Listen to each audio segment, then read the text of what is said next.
नमस्ते। अत्याहार प्रयासश्च प्रजल्पो नियमाग्रह जनसंगस्य लौल्यम च सडर्भी योगो विनश्यति। हठ योग प्रदीपिका में स्वामी स्वात्माराम जी ने 6 ऐसी बातों की ओर हमारा ध्यान दिलाया है जिनके कारण योग का नाश होता है। योग का नाश का मतलब योग का लाभ हमें नहीं मिलता है। ये जो 6 बिंदु हैं हर एक योग साधक को जानना चाहिए, चाहे वो हाई लेवल के प्रैक्टिशनर हो या फिर सामान्य योग के अभ्यासी जो स्वास्थ्य लाभ के लिए योग का अभ्यास कर रहे हैं। और इसका साइंटिफिक रीज़न भी है कि उन 6 बिंदुओं को हमें क्यों ध्यान में रखना चाहिए। जो पहली बात उन्होंने बताई है अत्याहार, ओवर ईटिंग, बहुत अधिक भोजन करना। बहुत अधिक भोजन करेंगे हम तो एक तो रात में नींद ठीक से नहीं आएगी, सुबह आप अभ्यास नहीं कर पाएंगे। साथ ही साथ अधिक भोजन करने से बॉडी की एनर्जी भोजन को पचाने में लग जाएगी, अधिक टॉक्सिन्स भी पैदा होंगे और फिर उनको रिमूव करने में एनर्जी खर्च हो जाएगी। तो जिस एनर्जी को हम अपनी साधना में लगा सकते थे, योग अभ्यास में लगा सकते थे, वो एनर्जी हमारी भोजन को पचाने में और टॉक्सिन्स को दूर करने में लग जाएगी। आपको आलस से आएगा, अधिक भोजन करने से शरीर हल्का नहीं मालूम होगा। इसीलिए योग के अभ्यास करने वालों को अधिक भोजन नहीं करना चाहिए। वैसे तो हर एक व्यक्ति को मिताहार का पालन करना चाहिए। कितना भोजन करना चाहिए ये मैं आपको किसी और वीडियो में बताऊंगा। तो अति आहार से बचें, ओवर ईटिंग से बचें। दूसरा उन्होंने कहा कि अत्याहार के बाद प्रयासश्च, प्रयास का मतलब एफर्ट उनका कहने का मतलब extra effort, over straining, over exerting. कुछ लोग होते हैं कि उनसे अगर अभ्यास नहीं होता, वो सोचते हैं कि हम 1 हफ्ते में ही पूरा योग सीख जाएं, 2 दिन में ही सूर्य नमस्कार के सारे स्टेप आ जाएं, 2 दिन में ही चक्रासन या कोई और आसन या प्राणायाम वो सिद्ध कर लें। ऐसा लोग चाहते हैं और ऐसा करने के चक्कर में वो अपनी बॉडी को बहुत अधिक प्रयास कराते हैं। आप बहुत अधिक झुकते हैं आगे की ओर, बहुत अधिक पीछे की ओर झुक लेते हैं, आवश्यकता से अधिक स्ट्रेचिंग करते हैं। ऐसे में आपको नुकसान हो जाता है। आपको ऐसे में मसल पेन हो सकता है, मांसपेशियों में खिंचाव हो सकता है, प्राण ऊर्जा का जो संचार ठीक ढंग से होना चाहिए वो बिगड़ सकता है। आप सोचिए, बहुत अधिक प्रयास कर लेते हैं, आपकी शरीर बहुत अधिक थक जाएगी, मांसपेशियों में खिंचाव आ जाएगा, तो आप अगले दिन से अभ्यास नहीं करेंगे, अभ्यास छूट जाएगा। इसीलिए over straining of body and mind नहीं करना चाहिए। दिमाग पे भी बहुत अधिक प्रेशर ना डालिए कि नहीं हमको करना है। शरीर पे भी बहुत अधिक प्रेशर ना डालिए कि करना, धीरे धीरे योग में आगे बढ़िए, ऐसा वो कह रहे हैं दूसरे पॉइंट पे। तीसरा पॉइंट है प्रजल्पो मीन्स टू मच टॉकिंग, बहुत अधिक बातचीत नहीं करना। अब अगर आप जानते हैं कि बातचीत में बहुत अधिक एनर्जी खर्च होती है।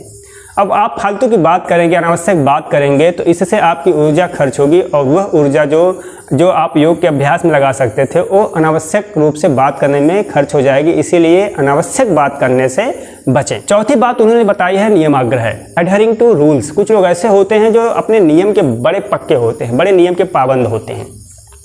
जैसे किसी का अगर हो गया कि नहीं मुझे सूर्योदय से पहले योग का अभ्यास कर लेना है, बात तो अच्छी है, करना चाहिए, लेकिन अगर किसी कारणवश सूर्योदय के पहले आप अभ्यास नहीं कर पाते तो इसका मतलब नहीं कि आप बाद में अभ्यास ना करें। आप बाद में अभ्यास कर सकते हैं, आपको डिस्टर्ब नहीं होना, आपका माइंड डिस्टर्ब ना हो।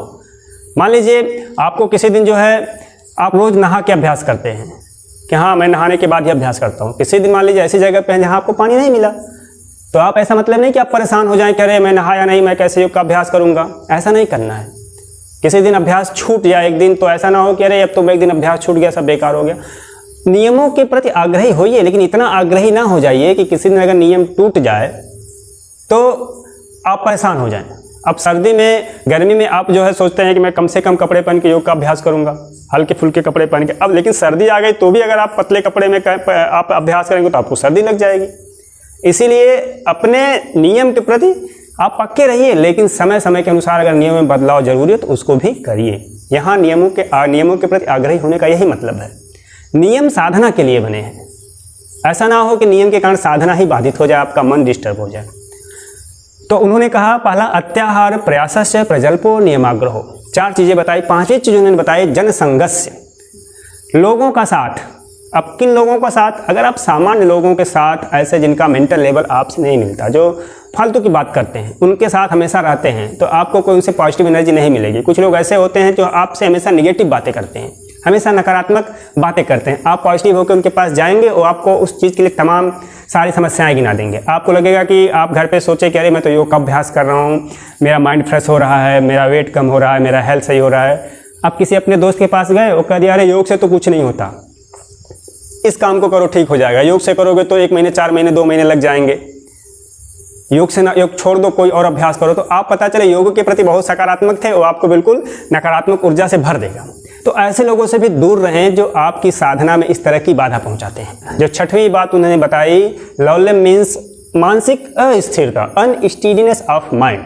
अब मानसिक अस्थिरता, आप कहेंगे कि भाई मानसिक स्थिरता तो योग से ही प्राप्त होगी, तो पहले से ही कैसे बाधा बन जाएगी। तो मानसिक अस्थिरता का मतलब है कि आपका मन अस्थिर हो। जैसे आप अभ्यास कर रहे हैं तो आपका मन चंचल है, किसी दिन लगे अरे इससे लाभ नहीं होगा, फिर किसी दिन आप बहुत ज़्यादा कर ले रहे हैं, किसी दिन आपका मन ही नहीं लग रहा अभ्यास में, आसन करते जा रहे हैं दिमाग आपका कहीं और है, प्राणायाम कर रहे हैं आपका ध्यान कहीं और है, तो ऐसे में आपको योग का लाभ कहाँ मिलेगा। इसीलिए मानसिक स्थिरता जरूरी है कि आप जब अभ्यास करें तो आपका मन चंचल ना हो। मैं भी जब अभ्यास कराता हूँ अपने योग की कक्षाओं में तो हमेशा कहता हूँ कि ध्यान आपका आपके बॉडी पर होना चाहिए, आप जो अभ्यास कर रहे हैं उस पर होना चाहिए। और इसका मतलब मानसिक स्थिरता का मतलब विल पावर से भी है। किसी दिन आप सुबह उठ के अभ्यास कर लिए, किसी दिन अरे सुबह नहीं उठेंगे, अब थोड़े 2 घंटे बाद करेंगे, या थोड़ा और आराम कर लें, थोड़ा और सो लें तब करेंगे। तो ये जो मन की अस्थिरता है, मन की चंचलता है, आत्मविश्वास की कमी है, इससे भी दूर होना है, इसको भी दूर करना है। तो ये जो 6 चीज़ें हैं, इनका पालन करते हुए अगर आप योग का अभ्यास करते हैं तो योग के अभ्यास से आपको लाभ मिलेगा। और ये चीज़ें तो जो हायर लेवल के प्रैक्टिशनर हैं, योग के उच्च अभ्यासी हैं, उनके लिए तो बहुत ज़रूरी हैं। जो सामान्य अभ्यासी हैं, मैंने शुरू में ही कहा है कि जो स्वास्थ्य लाभ के लिए अभ्यास कर रहे हैं, किसी रोग को दूर करने के लिए कर रहे हैं, किसी योग सेशन में जा रहे हैं, योग सेंटर में जा रहे हैं, उनको भी इन चीज़ों का पालन करना चाहिए। अगर आप योग का पूरा लाभ लेना चाहते हैं तो आप बहुत अधिक भोजन करने से बचें, योग को धीरे धीरे अपनाएं, अत्यधिक प्रयास ना करें, एक ही दिन में योग सीखने का प्रयास ना करें, नहीं तो आपको नुकसान होगा, आपको लाभ नहीं मिलेगा। फिर उन्होंने कहा कि बहुत अधिक बात, फालतू की बात ना करें, अनावश्यक बात ना करें, नियमों के प्रति आग्रही ना हो कि हाँ जो ठान लिया बस वही करना है। आत्मविश्वास जरूरी है, लेकिन ऐसा ना हो कि आप कोई चीज़ सोच लिए और वो ना हो पाए तो आप डिस्टर्ब हो गए, मेंटली डिस्टर्ब। जनसंगत से लौल्यम से जो कहा कि लोगों की भीड़ भाड़ में ऐसे लोगों के साथ ना रहिए जो आपको नेगेटिव बना दें, नकारात्मक सोच से भर दें। साथ ही साथ लौल्यम से मन को स्थिर करने का प्रयास करिए, आत्मविश्वास लाइए, योग के प्रति विश्वास रहे। ऐसी बातें उन्होंने कही योग की सफलता के लिए। तो आशा करता हूं कि आप महर्षि स्वात्माराम जी के द्वारा बताए गए इन बातों का ध्यान देंगे, जिससे आपको योग का पूरा लाभ मिले। अगले वीडियो में किसी और टॉपिक पे चर्चा करेंगे, तब तक आप योग का अभ्यास करें, स्वस्थ रहें, खुश रहें। नमस्ते, जय हिंद।